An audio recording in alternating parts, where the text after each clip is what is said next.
Labdien!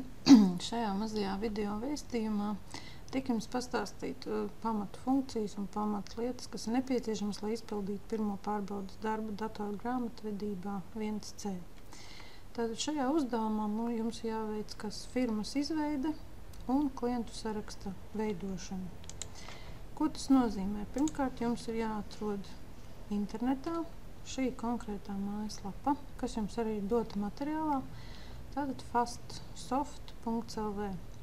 Tā kā jūs atverat šo mājaslapu, jums tiek piedāvāta iespēja izmēģināt demo versiju.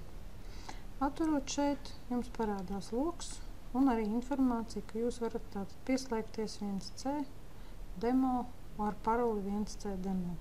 Klikšķinot uz šīs te konkrētās saites, jums parādīsies konkrēts loks, kā šeit arī parādīts, kur jūs uzinstalēsiet tajā brīdī šo te programmu uz sava datora. Uzreiz brīdinu, ka šis te konkrētais loks, konkrētā programma jums katru reizi būs jāatver no jauna. Un tas nozīmē to, ka jūsu principā dati nesaglabāsies.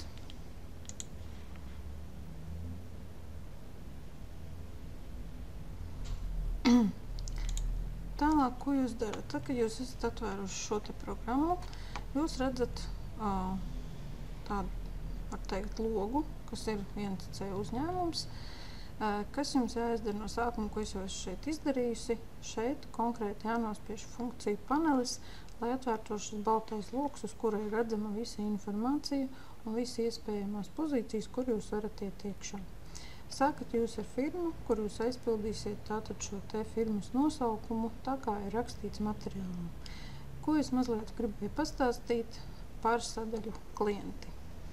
Tātad šie klienti, tas nozīmē, ka tie ir gan sadarbības partneri, gan dažādas organizācijas, ja, viss, kas ir nepieciešams jūsu uzņēmuma darbībai. Te jau konkrētajā pozīcijā ir dažādas šīs te izveidotas mapītes, kur apakšā jūs varat ieraudzīt jau izveidotus klientus. Kā jūs to varat izdarīt? Tad, kad šī saite ir aktīva, jūs varat veidot jaunas mapītes. Tātad šajā gadījumā jūs varat nosaukt, pieņemsim, jūsu konkrēto grupu, kā jūs gribat, tātad piegādātāji, un var nosaukt, pieņemsim, piegādātāji mēbeles. Es šoreiz improvizēju. Kad jūs nospiežat labi, jums šeit parādīsies arī šādi te piegādātāji, grupa piegādātāji mēbeles. Tā, meklēsim, kur mums ir palikušas. Reku šeit, tātad mēs redzam piegādātāji mēbeles. Šeit apakšā mums ir jau dažādas firmas pievienot, mēs varam pievienot jaunu. Tā kā materiāli ir rādīts, katru jaunu kaut kādu pozīciju var pievienot ar šādu te ikoniņu.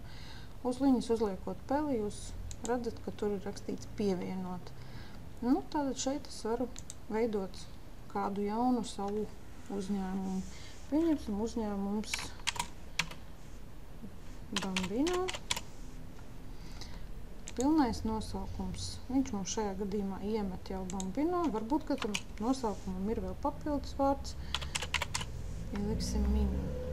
Oriģinālais klienta nosaukums, kā redzat, ar klikšķinot, viņš jums jau dod to pašu variantu, kas ir bijis iepriekš, bet jūs varat pievienot kaut ko vēl.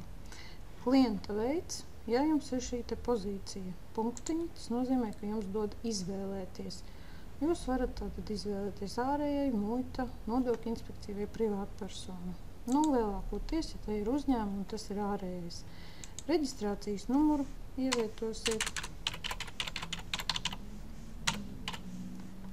PVN maksātāja kods, ieklikšķinot šeit ar peli, praktiski viņš jau izveido pats. Ja nav, tad rekur ir pozīcija, ka jūs uzliksiet, ka nav PVN maksātājs.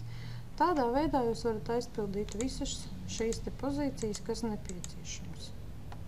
Ne visas, protams, vienmēr ir nepieciešamas, kas jums ir primārais, kontakta informācija, klienta bankas, nu, un iespējams arī ka līgums. Tas ir tas, ko galvenais un būtiskais pie klientu loka.